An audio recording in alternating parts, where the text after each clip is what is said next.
Today we're making turkey jalfrezi, a simple dish, really easy to cook and prepare, and also tastes delicious. And it's not only easy, but you can also use the leftover meat from your Sunday roast or Christmas dinner. Exactly.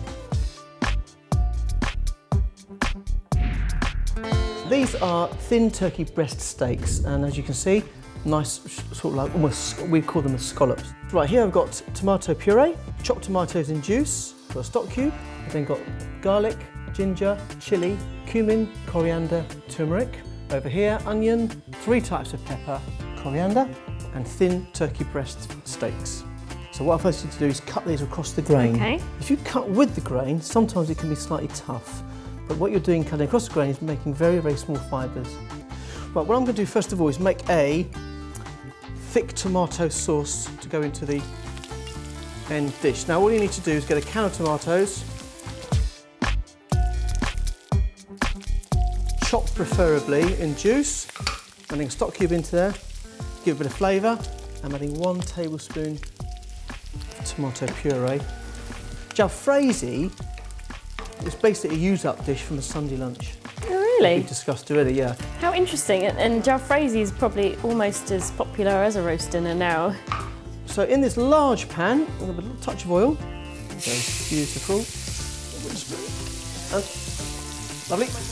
Okay, while you're doing that, I'm just going to saute this very quickly, just to give it a tiny bit of colour. Turkey, what we mustn't do is overcook it. That's perfect. Just for a couple of minutes, and as you can see, it's got a tiny little bit of colour. If you were to use some leftovers, would you skip this step maybe? You would skip this step. You would just saute your vegetables and your spices, then add the chopped meat right in and just warm it through. Wow, that's very quick, isn't it? Yeah, so we're after really almost like a tomato stew. Garlic goes straight in, and chop. I'm going to add a little bit of ginger, half a teaspoon, and 1/4 teaspoon of turmeric. Okay, into the pan? Yes, please. Just gently toasting these spices, not burning them. Are you very particular about measuring spices? I am, because I think they get overused and people just chuck it in willy-nilly. And then one thing I did learn in India was they're very carefully weighed and measured. Then I'm going to add a little bit of onion, a few peppers, any vegetables will do. So you just use a mix of peppers to give colours? Yeah, just to give it a tiny bit of colour. A touch more oil to that.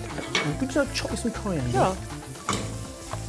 A little touch of chilli going as well. I also think that kids like extremes of flavour.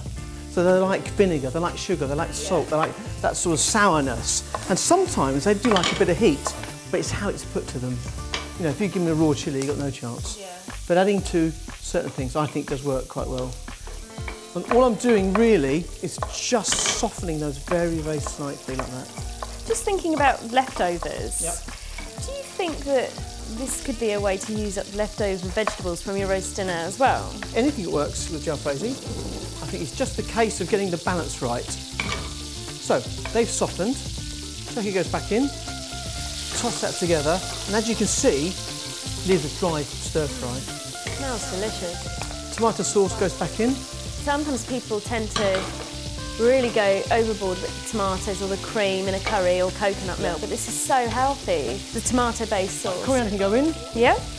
You know what, I think that you could even maybe use this a bit differently, maybe pop it in a pita or a baguette and maybe have it for your lunch at work the next day.